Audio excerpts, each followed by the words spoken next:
Ivan, queria que você falasse um pouco aí sobre a CPI, né?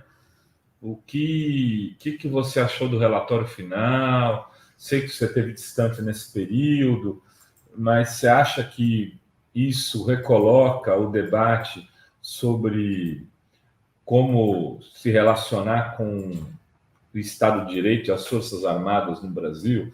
Porque eu conversava ontem com o Zaratini, aqui no Fórum Z6, e dizia para ele, Zara,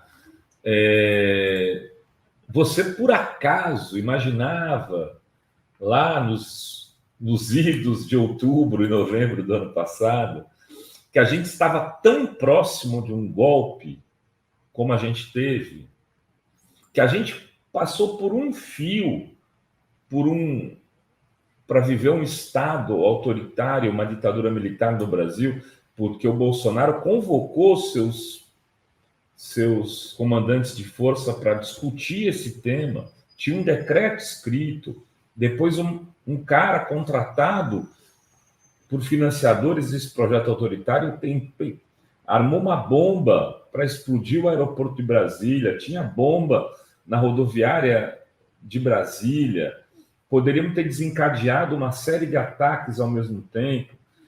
Enfim, e aí a CPI, de alguma maneira, deu luz a isso. Né? A gente também tinha feito várias matérias aqui, outros veículos, mas a CPI organiza um pouco isso tudo. Mas queria te ouvir a respeito disso. Não, eu acompanhei, sim, inclusive pelos meios de comunicação, pela TV, como eu pude, ali a CPI do golpe. Primeiro, é bom lembrar que quem queria a CPI, no primeiro momento, era a direita. Eles estavam tão convictos que eles podem passar qualquer versão, inclusive a versão do autogolpe, quer dizer, o governo eleito e golpeado, entende? Que patrocinou um autogolpe.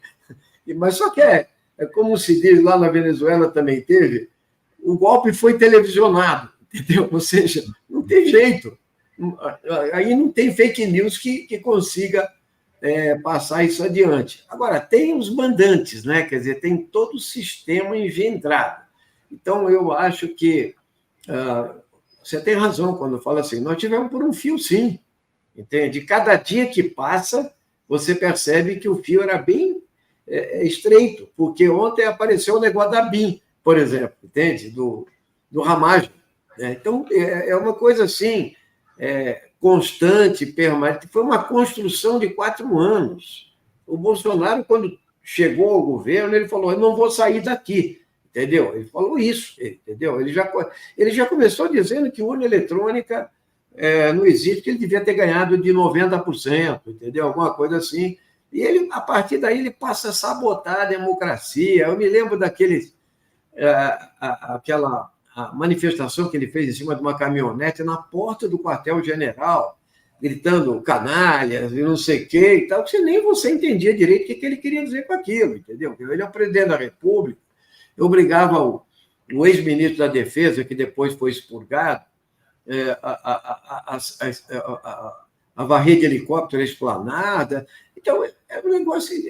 Quando nós votamos aqui a questão do voto impresso, derrotamos, passou um tanque fumacento aqui na porta do Congresso, entendeu? Quer dizer, os caras iam treinar em Formosa e, de repente, eles passaram aqui na esplanada para falar, nós estamos aqui e tal. Esse Garnier era o chefinho desse negócio todo aí.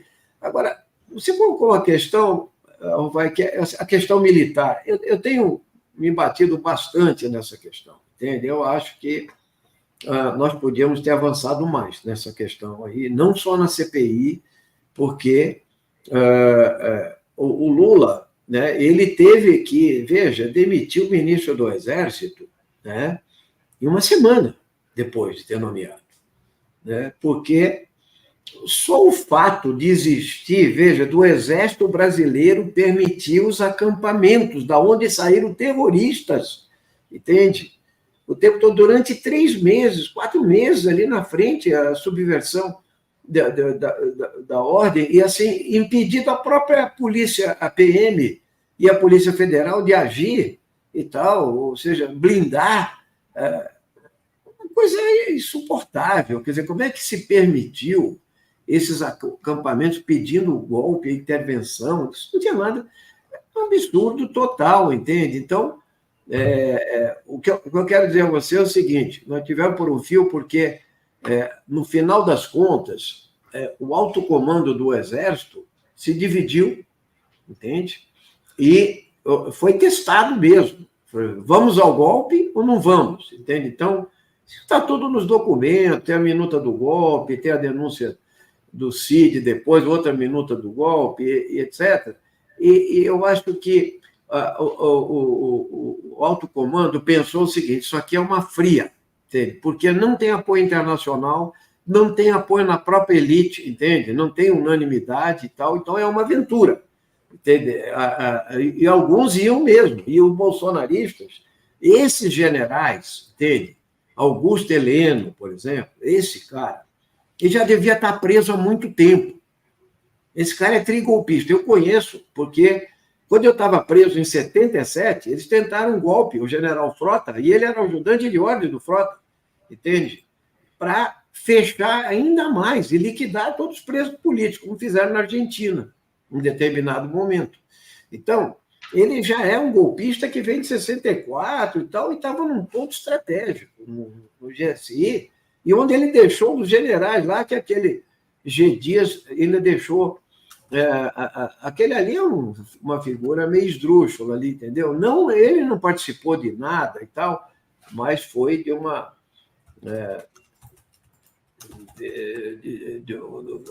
A confiança nele também não tem nada a ver, porque o corpo que funcionou ali foi o corporativismo militar, entendeu? Então, o sujeito não tinha pulso, não fez a revisão, mas o que eu quero dizer é o seguinte: um general Heleno, um Braga Neto, entende? Ramos, esses daí que foram listados na CPI, entende? Garnier, aquele Paulo Sérgio, aquele cara se expôs naquela questão da urna, de ir lá atormentar, entende? Já tinha recebido o código-fonte, não sabia, recebeu o Delgatti, lá o Bolsonaro, isso tudo é uma armação. Nós tivemos muito perto mesmo. E o Bolsonaro preparou a seguinte situação: eu não posso estar aqui e falhar, então vou estar lá. O Anderson Torres foi para lá também. Só o fato de nós termos assim, um cara de pau como esse Anderson Torres, dizer que ele voltou do exterior e perdeu o celular dele. É fantástico isso, né? Porque como é que pode? O cara virou secretário de segurança, e o próprio governador agora hoje está falando que ele tirou uma soneca durante quando a marcha estava chegando aqui, ele tirou uma soneca de tarde. Esse é outro que nunca deveria ter retomado aqui. Então, nós tivemos perto de um golpe de Estado, sim. Ele foi construído ao longo do tempo, ele foi construído minando as polícias, minando cada vez mais o Exército, dando benesses para o Exército, colocando essas figuras como o Pazuello, entende? E outros, os reis da logística e tal, mentira, entende? Muita gente beneficiada com duplos salários, etc., e poder. Então, ele militarizou as polícias, entende? Como foi o caso da PM aqui do DF, né, que agiu concomitantemente com o golpe, etc. E eu acho que nós deveríamos ter aprofundado essa questão.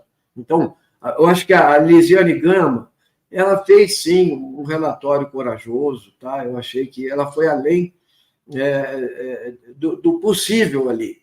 Mas a CPI, no final, entende? Ela teve que fazer aquele engendramento, porque o que acontece é que esses caras não têm mais nada a perder. E a própria mídia brasileira, veja, no dia que foi lido, é verdade que tinha guerra no Oriente Médio, tal, foi uma coisa excepcional, mas nenhuma emissora de televisão, inclusive as a cabo, transmitiram a CPI. Não estavam no ar, entendeu? Estavam fazendo flash. Pois é, era um negócio que era o principal fato nacional que estava acontecendo aqui no Brasil. Então, faz parte deles, assim, a política que é do Múcio Monteiro, entendeu? Vamos botar pano quente e tal, entende? E quando você deveria, na questão das Forças Armadas, é preciso divulgar esse relatório, avançar na PGR sobre essa questão, punir militares, entende? E rever até currículo de AMAN e etc. Precisa limpar. Golpe de 64, falar que é revolução, isso precisa acabar, entendeu? Artigo 142, entende? Isso é um absurdo. Então, as Forças Armadas, elas sofreram uma desmoralização. Aliás, depois desse assalto de armas aí, ponto 50 e tal, mostra mais ainda a situação. E quando os generais atenderam aos pedidos do Bolsonaro para liberar armamento, eu consegui, inclusive, numa ação popular, evitar isso. Foi assinada pelo Moro e pelo ministro da Defesa na marra, naquela reunião do dia 21 de abril, que é a reunião do Sindicato do Crime, que o Bolsonaro mandou liberar total as armas, aí mandou um tweet para os CACs, entende? Dizendo, liberei geral, entende? Depois nós derrubamos na justiça. Então, essas coisas todas mostram o seguinte, o golpe não foi uma ficção, foi um projeto, entende? Que fracassou, entende? Isso não quer dizer que eles não continuam aí, não, entende? Porque a cara de pau desses parlamentares que vão lá na CPI, entende? Defender que a culpa é do Flávio Dino, porque ele não quer mostrar a vida. É surreal, entendeu? É uma coisa... mas isso mostra que eles ainda têm força, e essa história das redes sociais, das fake news, continuam tendo um peso muito grande na definição de política no nosso país. Quem diz, o Bolsonaro já devia estar preso, gente, entende? Cumprindo pena.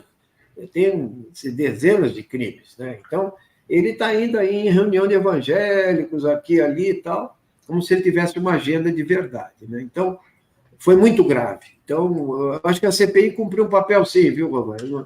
Eu não nego, não. Poderia ter ido mais longe, entende? Mas sabe o que falta também?